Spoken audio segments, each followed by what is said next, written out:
കേരള ബാങ്കിനെതിരെ ആഞ്ഞടിച്ച CPM നേതാവായ Hanveev chairman TK Govindan bank ചതിച്ചുവെന്നും കൊടിയ വഞ്ചന കാട്ടിയെന്നും അദ്ദേഹം പറഞ്ഞു.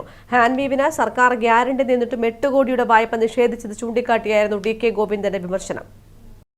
സഹകരണ സ്ഥാപനമായ കേരള ബാങ്കിനെതിരെ നിശിത വിമർശനമാണ് Hanveev chairman TK Govindan master ഉയർത്തിയത്.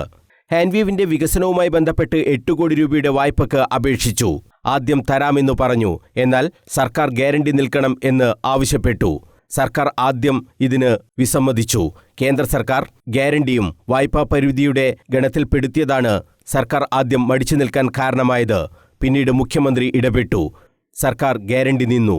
അപ്പോഴേക്കും കേരള ബാങ്ക് പറഞ്ഞ വാക്ക് പാലിച്ചില്ലെന്ന് TK ഗോവിന്ദൻ പറഞ്ഞു.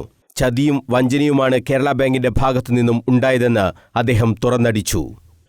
കേരള ബാങ്ക് നമ്മളോട് കാണിച്ചത് ചതിയായിരുന്നു. കാരണം ഞങ്ങൾ ആദ്യം ഈ ബാങ്കിനെ നമ്മൾ സമീപിച്ചപ്പോൾ നമ്മൾ അനുകൂലമായ നിലപാട് ആ ബാങ്കിൻ്റെ ഭാഗത്തുണ്ടായത്. ബാങ്കിൻ്റെ ചെയർമാനും അതിൻ്റെ ഉയർന്ന ഉദ്യോഗസ്ഥന്മാരും കണ്ണൂരിൽ മീറ്റിംഗ് ചേർന്ന് ഏകദേശം 2 വർഷം മുമ്പാണ്. 2022 സംഭവം ആദ്യം നമ്മൾ ഇതിൻ്റെ മീറ്റിംഗ് ചേരുന്നത്. അപ്പോൾ അതിൻ്റെ ചെയർമാനും അതുപോലെ തന്നെ ഉദ്യോഗസ്ഥന്മാരും കണ്ണൂർ മീറ്റിംഗ് ചേർന്ന് അവർ നമ്മളെ സൈറ്റും എല്ലാം പരിശോധിച്ച് ഏകദേശം നമുക്ക് ലോൺ തരാൻ തത്വത്തിൽ അവർ അംഗീകരിച്ചു. ലോൺ തരാൻ സമ്മതിച്ചു. പക്ഷെ ഒരു കണ്ടീഷൻ വെച്ചു, അത് ഗവൺമെൻറ് ഗ്യാരണ്ടി തന്നാൽ നിങ്ങൾക്ക് ലോൺ തരാം. ആദ്യത്തെ യോഗ തീരുമാനം അതായിരുന്നു. മുഖ്യമന്ത്രി ഇടപെട്ട് നമുക്ക് ഗവൺമെൻറ് ഗ്യാരണ്ടി നൽകി. ഗവൺമെൻറ് ഒരു ഗ്യാരണ്ടി നൽകി. അപ്പോഴൊക്കെ കുറേ ഡിസ്കഷനൊക്കെ വരെ നടക്കുന്നുണ്ട്. അപ്പോൾ ഗ്യാരണ്ടി തന്നാൽ നമുക്ക് ലഭിക്കുമെന്നുള്ള പ്രതീക്ഷയിലാണ് നമ്മൾ നിന്നത്. ഗ്യാരണ്ടി ബാങ്ക് നൽകുമ്പോൾ ബാങ്ക് പിന്നീട് നിരവധി നിബന്ധനകളാണ് വെച്ചത്. ഓരോ തവണ ഓരോ നിബന്ധന വെച്ചു.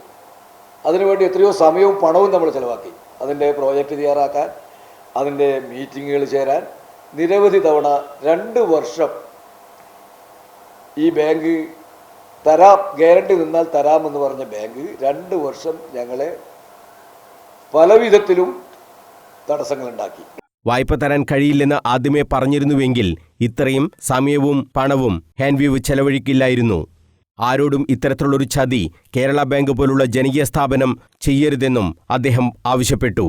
പാർട്ടി തലത്തിൽ ഇടപെട്ടാൽ ഈ പ്രശ്നം പരിഹരിക്കാൻ കഴിയില്ലേ എന്ന ചോദ്യത്തിന് TK ഗോവിന്ദന്റെ മറുപടി ഇങ്ങനെ: പാർട്ടി ഇടപെടുക എന്ന് പറയുന്നത് പിന്നെ അതിൻ്റെ ചെയർമാൻ ഗോപി കോട്ടമുറിക്കൽ പാർട്ടിയാണല്ലോ, ഞാനും പാർട്ടിയാണല്ലോ.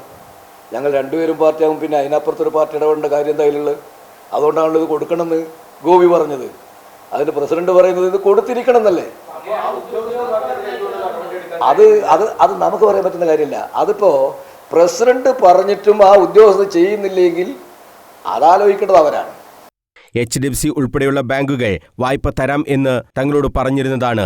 കേരള ബാങ്ക് പോലുള്ള ജനകീയ ബാങ്കുകൾ ഉണ്ടാകുമ്പോൾ ഇത്തരത്തിലുള്ള ധനകാര്യ സ്ഥാപനങ്ങളെ ആശ്രയിക്കേണ്ടതില്ലല്ലോ എന്നാണ് ഹാൻവീവ് ചിന്തിച്ചത്. എന്നാൽ പിന്നീടാണ് കേരള ബാങ്ക് ചതിക്കുകയാണെന്ന് മനസ്സിലായതെന്നും TK ഗോവിന്ദൻ പറഞ്ഞു. News bureau, Kannur.